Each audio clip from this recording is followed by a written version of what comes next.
आणि असं वाटलं की मग ही तर हिरोईन आहे, हिच्यावर सिनेमा का बनवू नये. त्यामुळे मग हा विषय घेऊया आपण, आणि एक 7-8 दिवसातच एक कथानक तयार झालं. मग चित्रपटासाठी ज्या गोष्टी लागतात त्या सगळ्या करत गेलो. मग गायनकॉलॉजिस्टला भेटलो. हा जो अशा उपक्रम आहे हा नुसता महाराष्ट्रात नाही, हा देश पातळीवर आहे, म्हणजे राष्ट्रीय स्तरावर आहे. मग तिथल्या काही लोकांना जाऊन भेटलो, शासनाच्या काही मंडळींना भेटलो, अशी सगळी रिसर्च केली.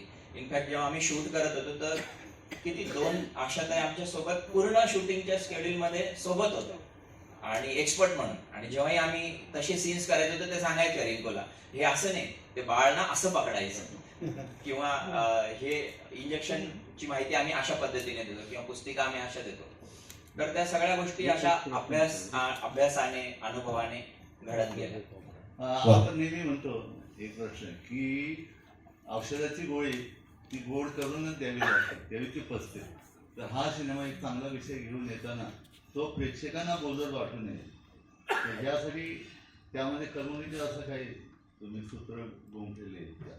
मी एक माझा स्वानुभव सांगतो. मी ग्रामीण भागातनं आलोय, आणि जेव्हा आम्ही लहानपणी पिक्चर बघायचो ना, चित्रपट सिनेमा पण नाही म्हणायचा, पिक्चर बघायचा, तो पिक्चर त्या वाळूवर टाकून ओपन सिनेमामध्ये बघायचो लहानपणी. आणि तेव्हा काही तांत्रिक गोष्टी कळायच्या नाही. पण एक गोष्ट मात्र डोक्यात कायम होते की सिनेमा म्हणजे स्वप्न आहे, ही जादुई दुनिया आहे, चंदेरी. तिथे होप्स दिल्या पाहिजे, त्याचा शेवट चांगला झाला पाहिजे, लोकांना थिएटरच्या बाहेर गेल्यानंतर काहीतरी ते घेऊन गेले पाहिजे. तर तो प्रभाव होता. मग नंतर काय गोष्टी शिकत शिकत गेलो, मीडियात अनुभव आला. आणि जेव्हा हा चित्रपट पण करायला घेतला ना, तर त्यावेळी ही गोष्ट जाणवली की विषय कुठलाही असू दे, म्हणजे तो सामाजिक असू दे, राजकीय असू दे, काय घ्या, पण लोकांना ती स्वप्न दिसली पाहिजे, लोकांना ती गोष्ट रिलेट झाली पाहिजे, ते त्या दुनियेत गेले पाहिजे. मग त्याच्यासाठी रंजकतेची जोड तर निश्चितच आहे. म्हणजे आपल्या सगळ्यांच्या आयुष्यात गाण्यांचा मोठा भाग आहे प्रत्येक याच्यात. तर ती गाणी पेरली आहेत, काही कॉमेडी सीन्स आहेत, पण म्हणून ते असं ओढून ताणून गणित करून कुठेही नाही केलंय की एक फॉर्म्युला असतो की इतकं झालं की मग असं असं. ते सगळं येत गेलं. आणि खरं तर आपण पण आपल्या दैनंदिन आयुष्यात जर आपण इथनं रिक्षा घेऊन पुणे स्टेशनला जरी गेलो मित्रासोबत, तर काही गोष्टी घडत जातात ना. एखादा विनोद निर्मिती होते, कुठेच काहीतरी धक्का लागला तर भांडण होते. तर ते नाट्य फक्त हेरत गेलो ऑब्झर्वेशन करत, आणि ते गुंफलंय आता त्या स्टोरीमध्ये.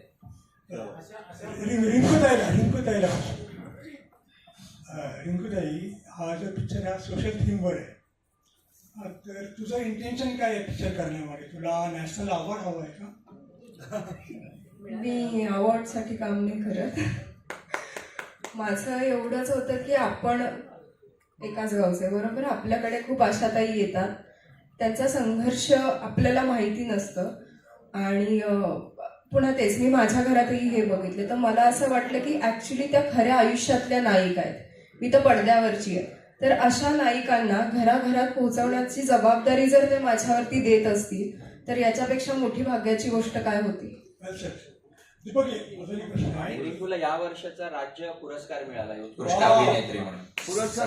किती पुरस्कार मिळाले?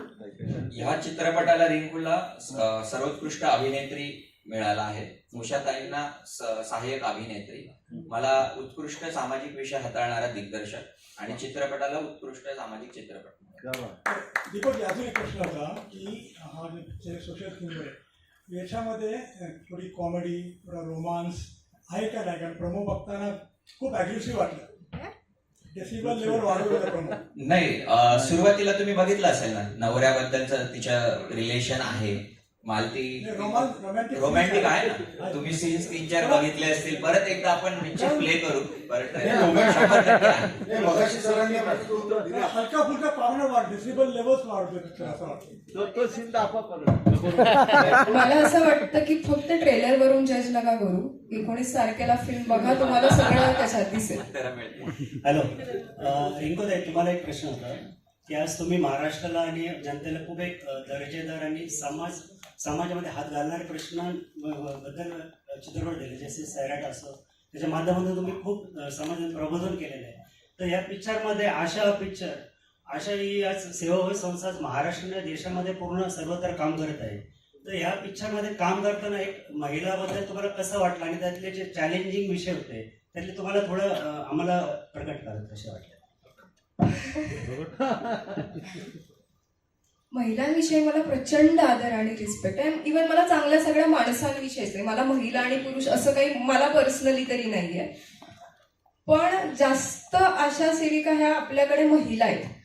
सो मला एवढंच जाणवलं की सामान्य बाई, म्हणजे मी नेहमी म्हणते की निस्वार्थ प्रेम आपल्यावरती फक्त आपली आईच करते. पण मी आशा सेविकांना जेव्हा भेटले आणि बघितलं ना, त्यांना म्हणजे नीट लोक बोलतही नाही तरी ते त्यांच्या मदतीला धावतात. एक ग्लास पाणी विचारत नाही तरीही ते औषधं लांब लांबून त्यांना आणून देतात. तर तसं देव सगळीकडे असू शकत नाही म्हणून आपल्यासाठी आई आहे. तर मला असं वाटतं की तो सगळ्यांना मदत करू शकत नाही म्हणून मला वाटतं की जागोजागी आशा सेविका बनल्या, ज्या जितक्या निस्वार्थ मनाने सगळ्यांची काळजी घेतात. म्हणून मला वाटलं की हे खूप छान आणि सुंदर गोष्ट आहे जी लोकांना कळायला हवी. हॅलो.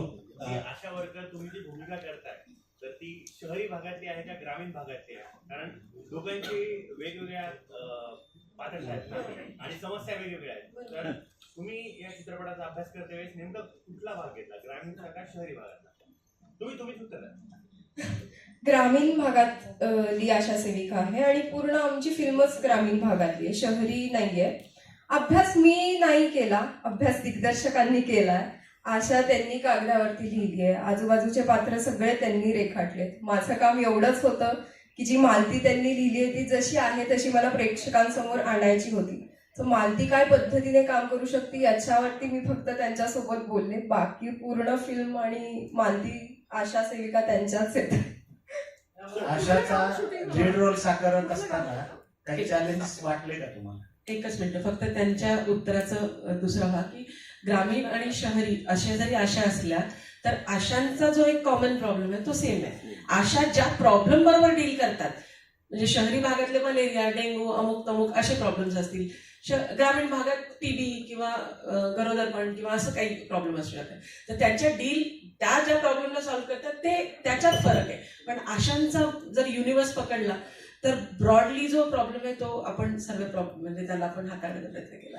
मला दिग्दर्शकांना विचारायचं होतं, तुम्ही म्हणाल तुम्ही ग्रामीण भागातून आला, ग्रामीण भागातून आल्यानंतर दिग्दर्शक होणं हेच मुळात चॅलेंज आहे किंवा स्वप्न आहे. आणि त्यातही असा विषय की जो एक पॅरलल विषय आहे. ह्या विषय प्रश्न आहे. प्रोड्युसर शोधण्यात काय तुमची स्ट्रगल? फार स्ट्रगल आहे सर, प्रचंड स्ट्रगल. मनापासून म्हणजे मनातला प्रश्न आहे तो खरं तर. पण काय झालं की तुम्ही तुमची खरगत मांडावी, दुःख मांडावं. महाराष्ट्रातले पत्रकार जे आहे ते नाही, मला असं वाटतं की दुःख मांडण्यापेक्षा आशादायक आपण बोलूया. आणि मला फार आशा झाली म्हणून आज आपण फायनली हा चित्रपट बघू शकतो. पण मी गेले 20 वर्ष मीडियात आहे आम्हाला. मी उत्तर महाराष्ट्रातलं धुळे जिल्ह्यातलं साक्री म्हणून गाव आहे, तिथनं आहे आणि तिथेच आम्ही शूट पण केलं. पण गेली 20 वर्ष झी टीव्ही, स्टार, सोनी सोडून सगळ्या चॅनलला काम केलेलं आहे रेडिओ म्हणून. तर त्यामुळे थोडंसं काय होतं की क्राफ्ट समजून घेतलं. ह्या गोष्टी आधी आम्ही जाहिराती करायचो 30 सेकंद, 1 मिनिट, मग सिरियल केली. मग आता कळलं की आपण मोठा सिनेमा बनवू शकतो, त्यामुळे तो सिनेमा बनवलाय.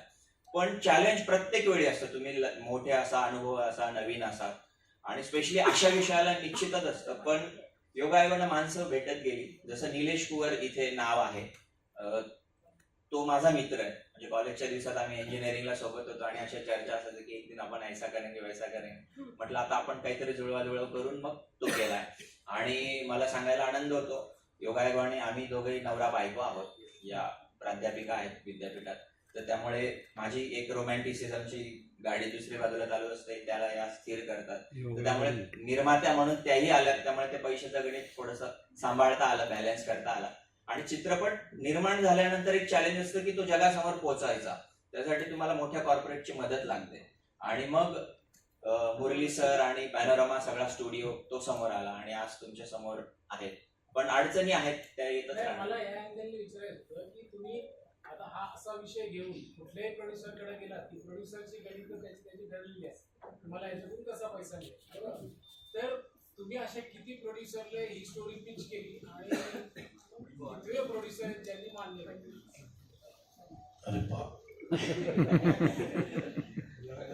मी नाहीच गेलो खरं तर कोणाकडे. मित्र बसलो, म्हणजे हा माझा दुसरा सिनेमा आहे. बारायण नावाचा एक सिनेमा यापूर्वी केला होता. त्यावेळी मी खूप अनुभव घेतले. दारोदार म्हणजे अगदी याचं दार ठोकून त्याचं दार ठोकून. आणि त्यावेळी कळलं की नुसतं दार ठोकून काय होत नाहीये, स्वतः काहीतरी उभारायचं. त्यामुळे मित्र होता सोबत, ही सगळी मंडळी होती. आणि काय झालं, जसं मगाशी म्हणालो, मी खूप वर्ष या क्षेत्रात काम करतोय, तर चॅनलसाठी आम्ही इतर लोकांना काही कामं दिली होती. तर त्यामुळे ही वेळ होती की त्यांचा फेवर मागणं, की तुझा स्टुडिओ दे, तुझा कॅमेरा दे, तुझं अशा पद्धतीने ते निर्माण झालं. आशा साकारताना टाइम ड्युरेशन 2 तास. रिंकू तुला 2ला पण 4 मिनिटं कमी. माझ्या प्रश्नाचं उत्तर द्या ती. एकच मिनिट सर, त्यांच्या यायला मी उत्तर देते. मला कळतंय त्यांना काय विचारायचंय.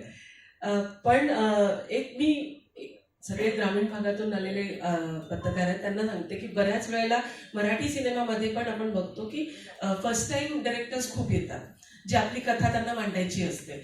आणि त्यासाठी मग ते आजूबाजूला जे त्यांच्या परिचयाचे असतील, ज्यांच्याकडे पैसे असतील, जे इन्व्हेस्ट करू पाहतात, अशाकडून ते फिल्म करून घेतात. आजची ही परिस्थिती आहे की बरेच म्हणजे 100 सिनेमे बनत असतील तर त्यातले 20-30 रिलीज होतात. तर ह्याच्यामध्ये आपण इंडस्ट्रीला शिवाय देऊ का? तर ठीक आहे, तिथे ज्या अडचणी आहेत त्या आहेतच.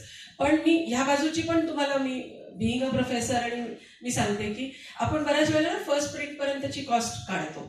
ते जे दिग्दर्शक आहेत, जे फर्स्ट टाइम कथा लिहितात, त्यांचीच कथा असते, तेच एडिट करतात, तेच हे करतात. तर माझ्या सिनेमाला समजा 10 रुपये खर्च येणार आहे, तर मी 10 रुपयाचंच गणित ठेवलेलं आहे डोक्यात. आणि मी फार रोमॅन्टिक असतो त्या बाबतीत. तर ते 10चे 12 होतात, मग ते मध्येच कुठेतरी शूटिंग थांबतं, मग 2 रुपयाची जुळवाजुळव करून ते 12 रुपयामध्ये सिनेमा बनतो.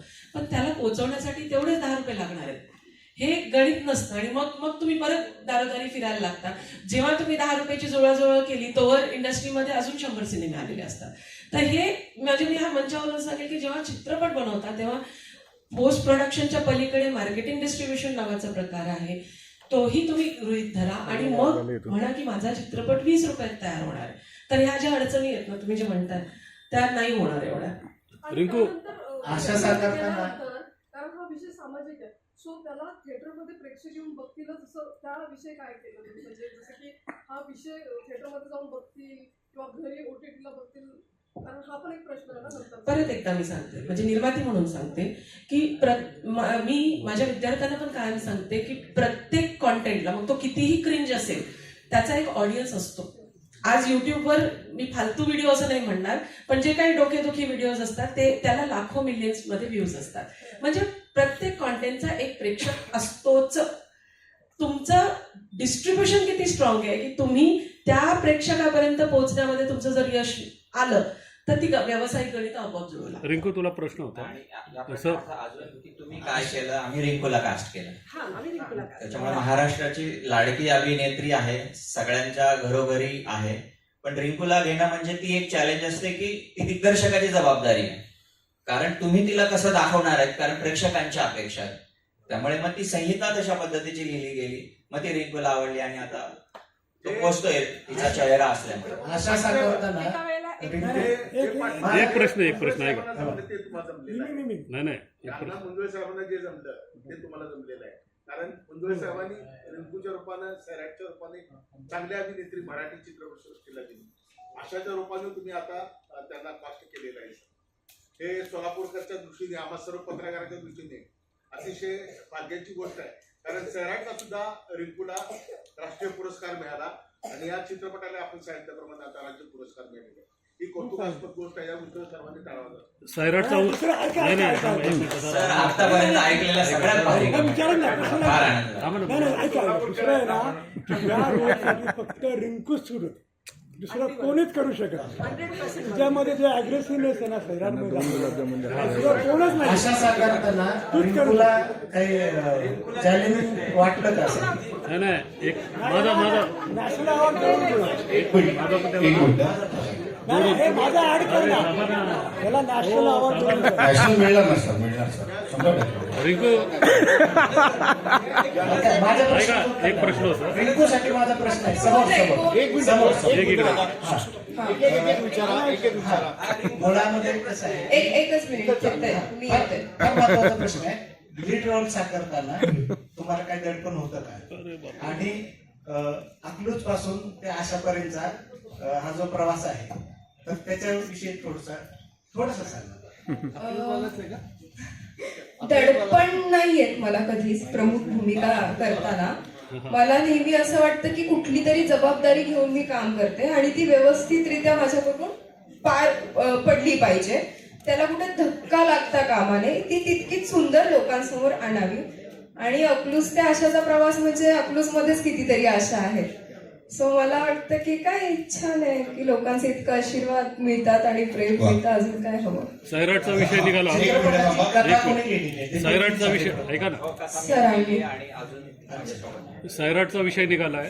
तर सैराटमध्ये तुम्ही सर्व वाहन चालवले आणि या पिक्चरमध्ये सायकल प्रमोशन केलेलं आहे, तर त्याबद्दल सायकल प्रमोशनच आहे. सैराटमध्ये मी नाहीत वाहनं चालवली. मी नेहमी म्हणते सैराटमध्ये वाहनं चालवणारी आर्ची होते आणि ह्याच्यामध्ये सायकलीवरून जाणारी मी नाहीये, ती मालती आहे. त्याच्यामुळे ह्या दोन खूप वेगळ्या भूमिका आहेत. अर्थात चेहरा फक्त माझा आहे, त्याच्यामुळे त्यांना मिक्स नका करू. त्या बायका त्या इंडिव्हिज्युअल लेवलला खूप वेगवेगळ्या आहेत. त्याच्यामुळे ओके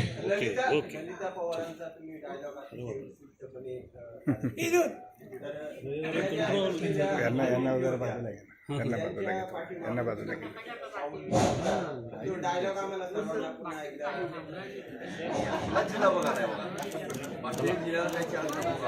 एक शेवटचे 2-3 प्रश्न आपण घेतो. एक शेवटचे 2-3 प्रश्न कंबाईन करून एखादा असा विचार म्हणजे त्यात सगळ्या प्रश्नांची प्रश्न.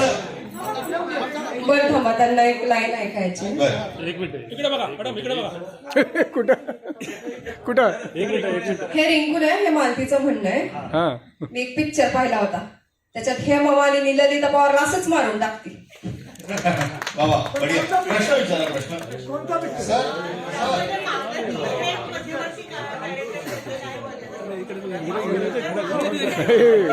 मला एक प्रश्न विचारायचा आहे. थोडी शांतता. हो जाऊ दे. जाऊ दे, फोटो घेऊ मला. प्रामुख्याने ही मालतीची गोष्ट आहे. मालती रिप्रेझेंट करते, पण सोबत तिची सहकारी आहेत, गावातल्या इतर महिला आहेत, त्यांची एक टीमच आहे प्रॉपर. काही बरोबर निश्चितच असतं. फोटो घ्या बरं का पटकन. सर, शेवटचा प्रश्न. शेवटचा प्रश्न घ्या आता. नंतर देखील हो हो, टार्गेट ओरिएंटेड असतं. इनफॅक्ट त्यांना जे असाइनमेंट दिले असतात त्यानुसार त्यांचं पेमेंट ठरतं. तुम्हीच घ्या. म्हणजे एक प्राथमिक रक्कम फिक्स असते, पण त्या उपर जर त्यांनी इतक्या गरोदर महिलांना हॉस्पिटलमध्ये नेलं, इतक्या डिलिव्हरीज केल्या, त्या दृष्टीने मग तसं ते पैसे मिळतात. मगाशी सीन त्या दुकानदाराकडून ती उधार पैसे घेतो आणि जेव्हा ते पेमेंट मिळतं मग तो परत देतो. तर त्या गोष्टी आहेत. शूटिंग असं चालू आहे.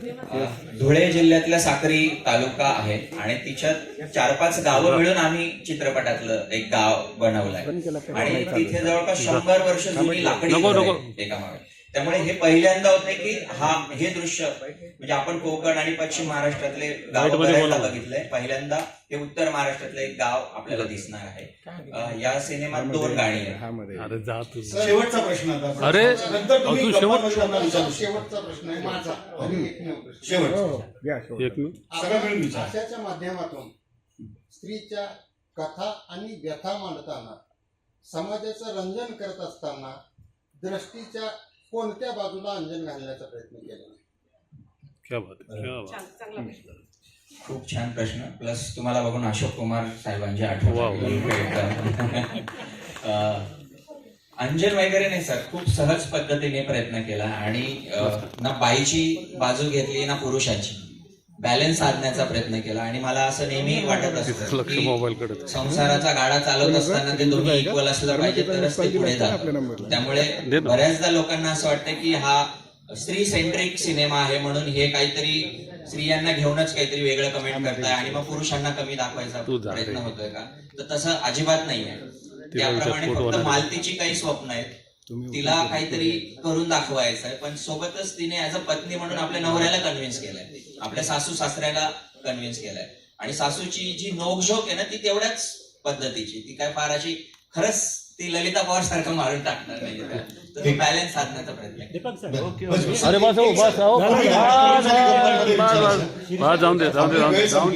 अनौपचारिक गप्पांमध्ये विचारा, पण एक क्लोजिंग कमेंट मी नंतर आपल्यामध्ये ते असणार आहे, तेव्हा तुम्ही त्यांच्याशी बोलू शकतात, कारण थोडीशी वेळ पाळणं फार गरजेचं आहे. सो मला आशा आहे की तुम्ही तुमच्या माध्यमातून या सिनेमाला नक्कीच प्रसिद्धी द्याल. म्हणजे ती रिलीज पूर्वी, प्रदर्शनापूर्वी आणि प्रदर्शनानंतर सुद्धा. फक्त क्लोजिंग कमेंट करताना मी एवढंच बोलतो की बाई अडली आहे म्हणूनच ती नडली आहे. जेव्हा ती नडली आहे तेव्हा भल्या भल्यांनी गुंडाळलाय गाशा. समाजाची स्थिती बदलणारी ब्लू प्रिंट रिलीज होती 19 डिसेंबरला. नाव तिचं आशा. तर तुम्ही पाहायला विसरू नका हा सिनेमा. अर्थात प्रीमियरचं आमंत्रण आवडतं घ्या. तुमची करणार नाही निराश. तर पुन्हा एकदा आता आवडतं जा ना तू. धन्यवाद आणि उपस्थित सगळ्यांना तुमचे मनपूर्वक आभार. कोणीही जेवल्याशिवाय जाऊ नये. धन्यवाद. एक ग्रुप फोटो घेऊया. मॅडम सेंटरमध्ये थोडं सेंटरमध्ये ये ना पुढे.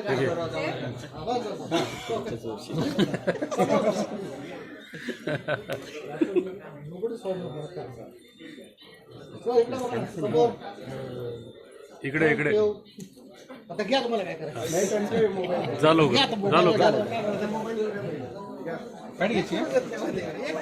अरे अरे अरे अरे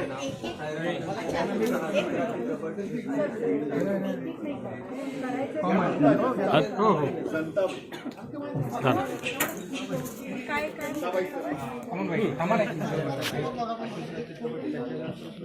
चल राहुल.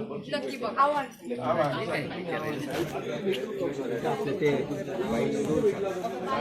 दरे की बस.